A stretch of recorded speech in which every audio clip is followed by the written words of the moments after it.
Assalamualaikum warahmatullahi wabarakatuh. Saya Bayu Nugroho Dwi Sasmito dengan NPM 201-10183 dari D4 Prodi EPN kelas U3.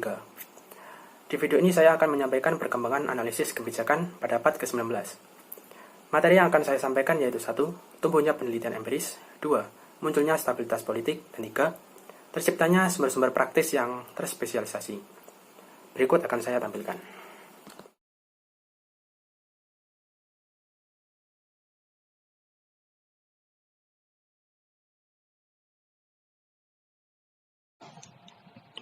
Latar belakang abad ke-19.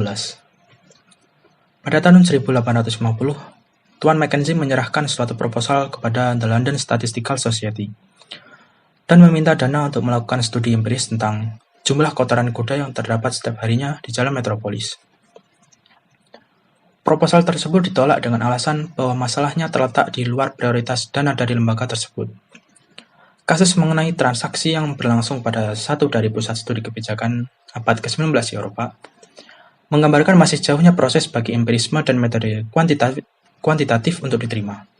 Tetapi insiden tersebut juga merupakan titik perubahan yang fundamental tentang pengetahuan yang muncul pada abad ke-19. Tumbuhnya penelitian empiris. Pada abad 19 di Eropa, mulai muncul generasi baru yang menghasilkan pengetahuan tentang kebijakan mulai mendasarkan efektivitas mereka pada dokumen data empiris yang sistematis. Pada masa ini, perhatian terhadap pengumpulan fakta secara sistematis dapat diilustrasikan dengan beberapa cara. Misalnya, dengan pengembangan statistik dan demografi sebagai bidang spesialisasi. Pada masa itu, mulai bermunculan lembaga-lembaga yang memperhatikan secara khusus pada pengetahuan yang relevan dengan kebijakan.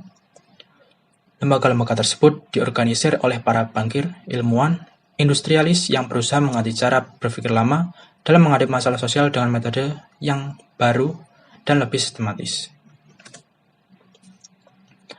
Pada abad ini, metode untuk menghasilkan pengetahuan yang relevan dengan kebijakan secara telah mengalami transformasi yang besar.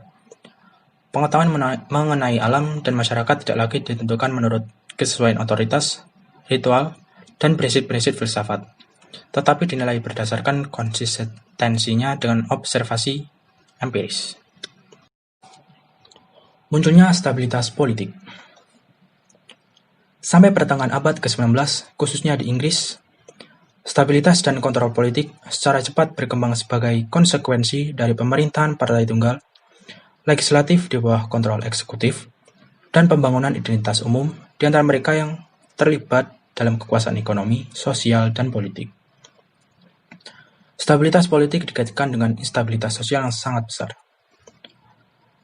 Ketidakseimbangan ini menjadi penting untuk memahami pertumbuhan penelitian empiris, kuantitatif, dan yang relevan dengan kebijakan pada abad berikutnya.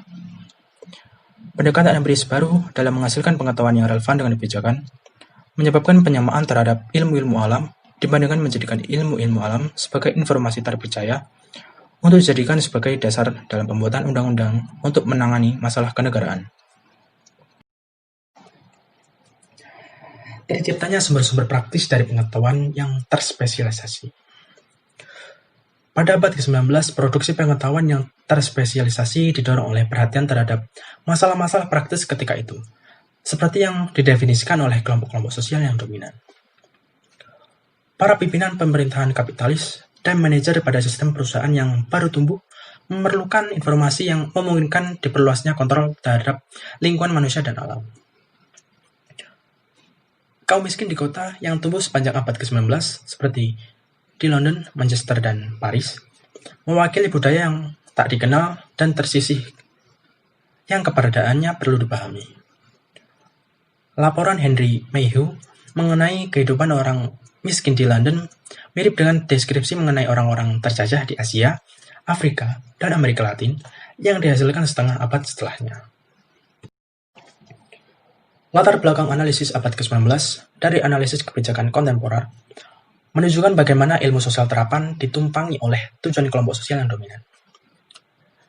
Jika motif utama dari peradaban barat sejak zaman kuno adalah usaha untuk mengatasi keterbatasan dalam menguji penalaran untuk mendominasi alam dan masyarakat, proses ini mencapai puncaknya pada ilmu dan teknologi modern abad ke-19.